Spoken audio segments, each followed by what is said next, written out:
Well, obviously, when you do have a class like that, you know what's coming. So we tried to get on the recruiting trail earlier, and the strange part about last year was that we really only had one incoming freshman. So our sophomore class right now is just small. Really, it's really small. So we want to get a little more freshmen in to kind of get guys for 4 years as opposed to only two. Like we did have a couple of JC transfers as well, but we definitely wanted to bring in more freshmen. And then we really had to obviously identify some players that we think could come in and make an impact right away, as freshmen or as a transfer. So, we knew we were going to lose Tony. We knew we were losing Peter. Those were the two big ones in terms of experience in the back with Tony and then goal scoring with Peter. So we felt we had identified those two, and then losing a couple other underclassmen too, due to other factors, is making that job of bringing impact players even a bigger one, because we're going to need probably 4 or 5 guys, new guys coming in to possibly start. So it was a big class, and losing that experience of those seniors is always an intangible that you can't replace, and you think you can with players, but you can't replace the lack of experience. So it's going to be a tough job, and losing Tony's leadership is like losing 3 players. It's just somebody it leaves a void, and we need to have somebody step into that, before hopefully soon. Even though we do have a bigger captain. We have 4 captains this year with Joey Chica, Chase Gentry, Gabe Rivera, and Brian Haley. So we have a attacking guy that's up and coming in Joey Chica. We have a goalkeeper who's really coming to his own. We have a senior leader in Brian Haley.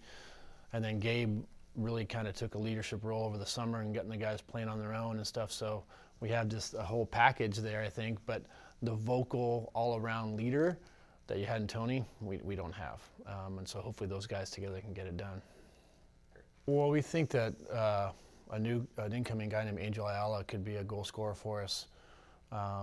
Also, Leonardo Nogueira from Brazil, a guy that can really create and score some goals. And then you have Chica and Bruno and Izzy on the wings that can maybe create some goals. So I've always been a big believer in having 4 or 5 guys that can score, 8 to 10 goals. In theory, you'd like to have a striker that's scoring 10 or more, an attacking mid or something, or another striker scoring around 8.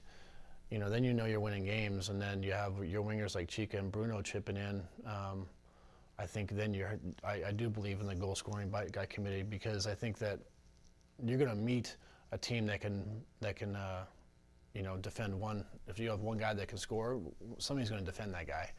But if you have 2, 3, 4 guys that can score, I like our chances, and that's always the way we've kind of believed in having more than one weapon. I think it's important to succeed at the highest level. Well, usually it's a 2-year agreement when you're kind of playing those non-conference games, and then you get a couple other ones randomly, like Hilo this year and Concordia, but usually it's a 2-year agreement. So usually it's home and away type thing, and the Point Loma game early is there's a lot of talk about Point Loma being one of the strongest teams in that conference. So that's a good game, and Azusa is always a good game. So it's really not we'd like to play different teams, but at the same time, you want to play some quality games. And usually those games like that, we know that's going to be good games, and those teams are probably going to be successful, and it's going to help our power index in a sense. So there's a lot of different things there, factors that's going to make it better. It's not just the same old thing. You're looking at teams that are going to make you not only a better team, but in the long run, once the season goes on, you think those teams are going to win some games, and it's going to put us in a better spot in terms of, again, our power index and stuff like that. I haven't really thought about that, to tell you the truth. I always feel like we're usually picked as one of the top teams, so I always feel like we do have a little bit of target on our back. But last year, winning the conference in the regular season was a great feat for us, and hopefully gave us a taste of what we want each and every year. We always want to be in that situation, and I think that we have to remind our guys, like, there is a little bit of locker room material of them for other teams to look at and say, this is last year's champion, let's go after them. So we got to make sure we're prepared and ready to go, each and every game. That's a good question. I think talent-wise, we're going to have the talent. I feel like it's just now stepping up and having some of those incoming guys step out of the shadows quickly and win us a couple of games. And so we have some belief in these new guys, and they're going to really be a main guy.